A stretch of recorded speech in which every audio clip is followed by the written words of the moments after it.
women that refused abuse. Let's see what he kept saying.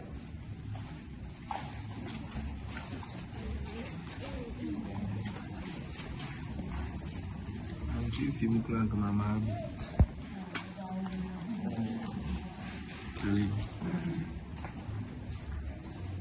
and now I'm very good.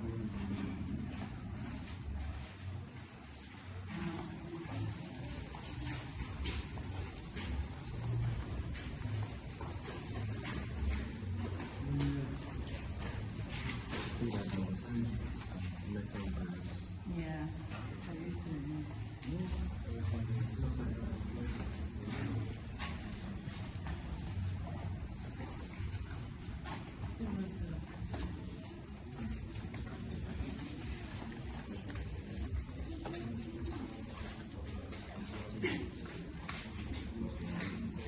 All right.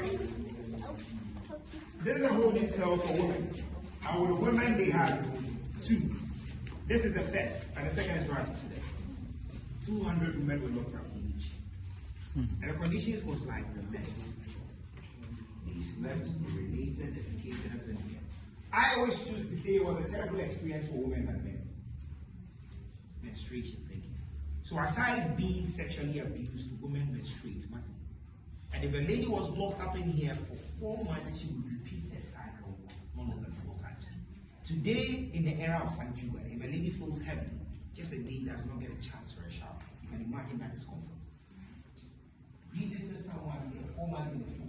The only chance she got for a shower was when she was singled out via beauty.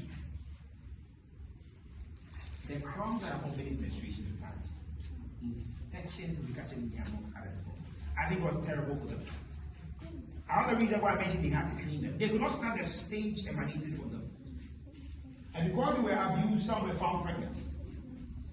Those that were fortunate to be seen pregnant, they were taken outside the castle. They took good care of them until they delivered. And they were allowed to breastfeed their babies for some time.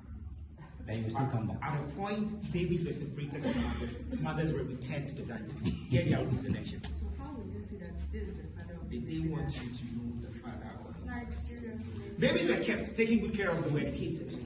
Remember, above the dungeon, the church, I mentioned it doubled as a classroom for mulattoes. Children that were born out of their abuse were educated. They would grow to be the aristocrats. Big men had the sight. Some became slave merchants.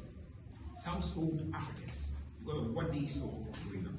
If unfortunately one was not seen pregnant here, but on her way to the New World, she was killed, thrown overboard. Nobody was going to take care of a pregnant woman. Nobody was going to purchase one. They saw no use for her. And the question is compensations. So we know when slavery got abolished, who was compensated? Logically, between the enslaver and the enslaved, who do you expect to be compensated? And who wasn't compensated? The enslaver, having lost businesses, was compensated. They are taking food from their tables. Till date, there are calls for reparations. Compensations are still demanded for the crimes and atrocities they committed against humanity. If you read How Europe Underdeveloped Africa by Walter Rodney, there's still this conception that Africa still suffers the impact of slavery. Because a chunk of a population was uprooted. And for any nation to develop human resource is essential. 4 years ago, Ghana's former president, he joined the call. He admonished African leaders. He said, come together and let us demand compensations from the West. When he did that, I had a very interesting conversation with my boss. That to me, reparations are better deserved by Africans in the diaspora. Because they are the direct descendants of the enslaved Africans. I don't know if you all agree to that. And my boss said no. Africans here also deserve compensations. Because he thinks Africa could have been better off had it not been the impact of slavery. And they needed the able-bodied men, the very strong ones. So what happened to families they tore apart? Old men, old women, children left behind. I was like, a valid point. Then split them into two. But first should be given those in the diaspora. Like it or not, they are the direct descendants. And what you choose to allocate Africans here rather should directly be invested in infrastructure amongst other developmental projects. Let us help each other grow. What I'm about to say is something I see a lot. I am never proud to say what I'm about to say. And I know I step on toes anytime I say that. So before I even say that, please forgive me. But you see, the crop of leadership we have spread across Africa today, mostly cut from the coats of neocolonialism. Most of them are puppets. Give some of them 5 castles full of money. Some will still find ways to misappropriate them. They can't account for them.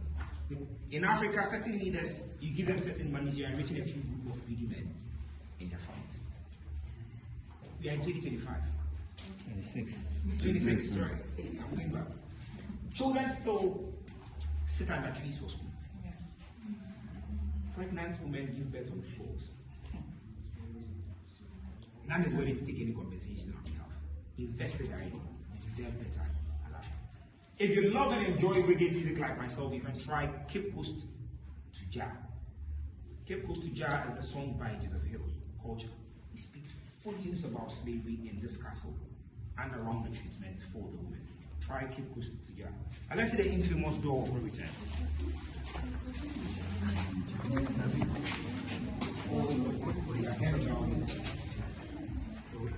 We'll walk through the door. You want to come back, or you don't go with us? No return. You go, you're not coming back. Alright. The door of no return was something very small, like I indicated earlier. During colonial times, it was enlarged. Officially, they marched boots to and fro. And when an enslaved person walked through this, he lost his rights as a human being, roots as an African, dignity as a man, identities were lost. You see, you became someone else's property as you were marched through this world. And when the person saw fit, it was the person that's with you. Once upon a time, Africans had powerful and beautiful names. Some still do. Our names spoke history. It told stories. Your name as an African could distinguish between a royal and a peasant. It could point one to the clan, the tribe, or the ethnic group you belong to. It could tell you came from a background of warriors. Today we have very interesting, beautiful names as well. How many Ghanaians do we have here? Please show by hand. Oh, a lot of them. What is your name, please? Shepherd. How about you? Isa. Emisa. All right. What's your name? Esther. Derek. Emmanuel. Any other Ghanaian? What's your name? Adio. Queen. Last two. Esther. Of the Ghanaians I asked, I just got 2 Ghanaians.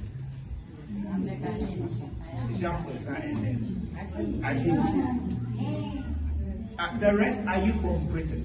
Yeah, okay, you mentioned a Misa, yes.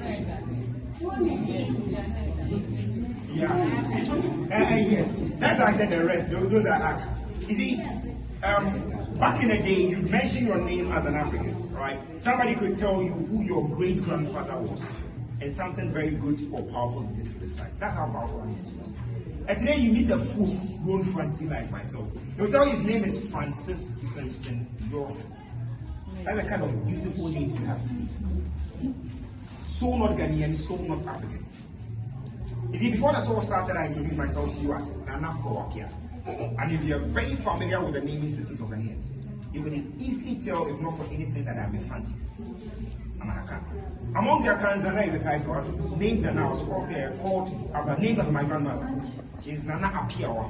So the Apia answer to the male version of her school name. I am Ko, a Thursday born Fanti. In Ghana, you hear a name like Tindana, the person is a royal from the northern part of Ghana. Ayiti, Akiti, Ghana. Esinabe to Namanhead.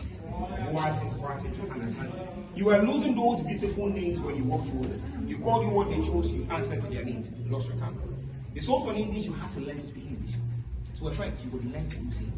Enslaved persons were communicated to in the tongue of the master, and they were expected to respond to commands. Identities gradually showed. Good speech. And we are not enslaved. So today, we walk through the door of no return. And I guarantee they are all coming back. Let's see what lies beyond this.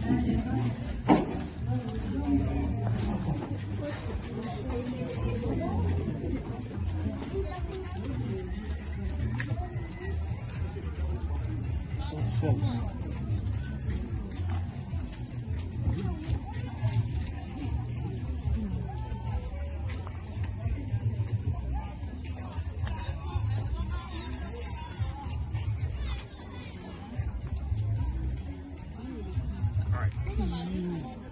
And we just survived the Gulf no return. And in times past, flying here boats and canoes would await to convey you to the ships. This is to tell you that once upon a time the sea came all the way up to the boat. They pushed it back 4 years ago. So if you came here around 2020, 2019, you'd have left the sea here. Yes. So do you know what sun winning is? Oh, yes. They have been fetching sun from the shore to build and all that.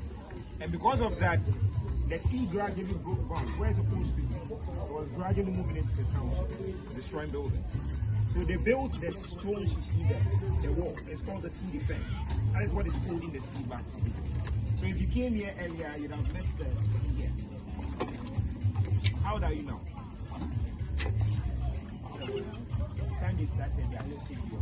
That's why. So this was once a rocky and a shallow coast. Big ships could not come ashore. They had to dock far from shore. They came with boats and canoes. Africans have a very powerful belief in reincarnation. We believe that once you die, you have a chance for rebirth. You come back to life again. And with this belief in mind, history says some chose death over captivity. They saw prestige in death. They believe that if they died here on their lands, they were coming back to life again. Send you to the ship, they jumped robotically themselves. History says, unfortunately, others were dragged because they were tied together with other one person.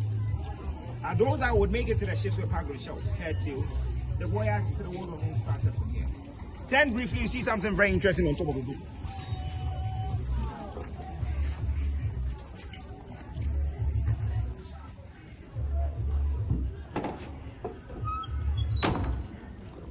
So the door of return, as we see here, was brought here in 1998 when Ghana celebrated the first Emancipation Day. And we invited the African diaspora, every black person on earth, come join us. And not everybody came. Those that honored that invitation came home not empty-handed, but with two skeletons, two mortal remains to stand in from every black person. From the ancestral graveyards in Jamaica, and those that came with the skeleton of a woman, Madam Crystal. From New York, they came with a man, Samuel Carson. They came by air, will drive to Abanzi. They came from Accra, 20 minutes to Cape Coast. There is a fort to your left called Fort Amsterdam. If you came from there but you missed it, as you're heading back, just look to your right after 15 minutes. From Fort Amsterdam, the skeletons would be returned by sea. Very symbolic. They take you through this route, decide to bring you back to the same route. This was left here when the remains were passed through the door as a very powerful reminder to every black person on earth. We believe that wherever you find yourself on earth today, if you're a black person, you are from Africa. This is to invite our brothers and sisters in the diaspora to reconnect with your roots and your ancestry. I would hold a special funeral celebration in here. We called it the Great Homecoming. And then after they were taken to Asin Mantle, there they were reburied. They chose Asin Mantle because we could not tell they were Ghanaians, Nigerians, Togolese, and when they stopped to take their lives with Africans.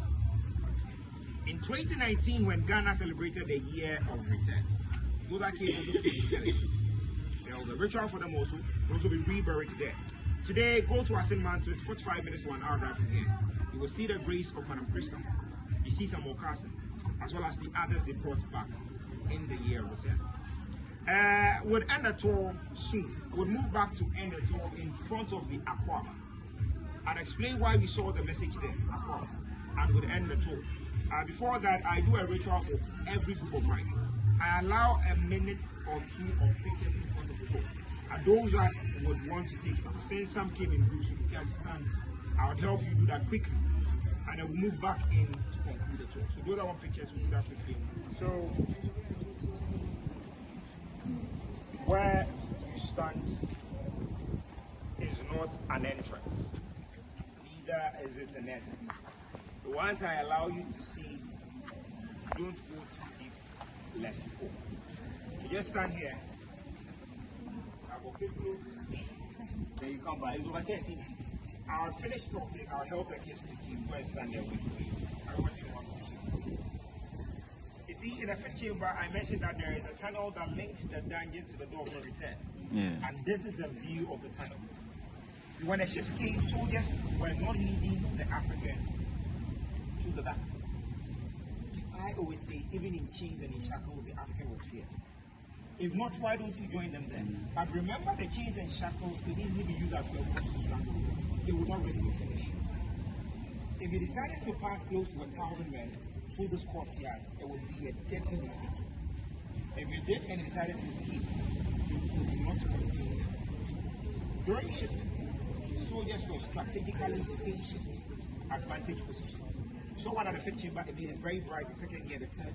One of the others to come to confirm that every African walked through the tunnel to the ship. So this was not an entrance to an exit. It is just a station for a soldier to count.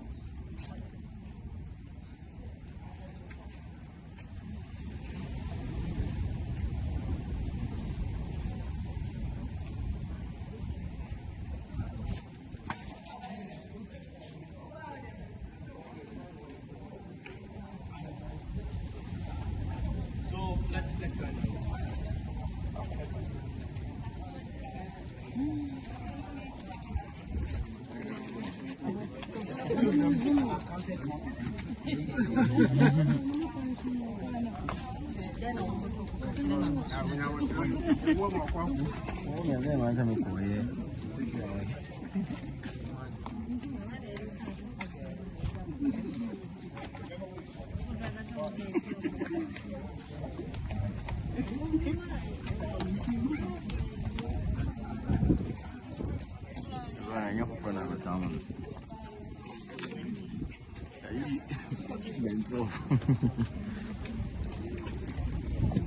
Hey.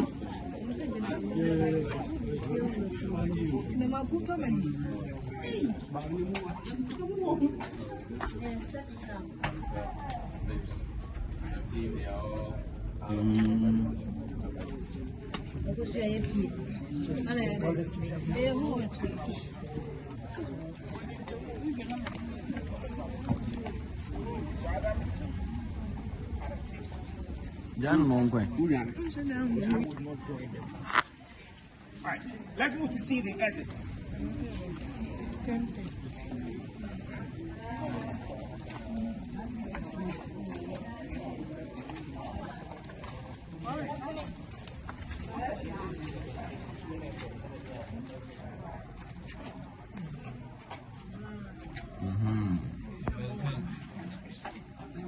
Call me maintain. There's no link on this side to you. No, So I think the doors are behind. Is it different from Yes.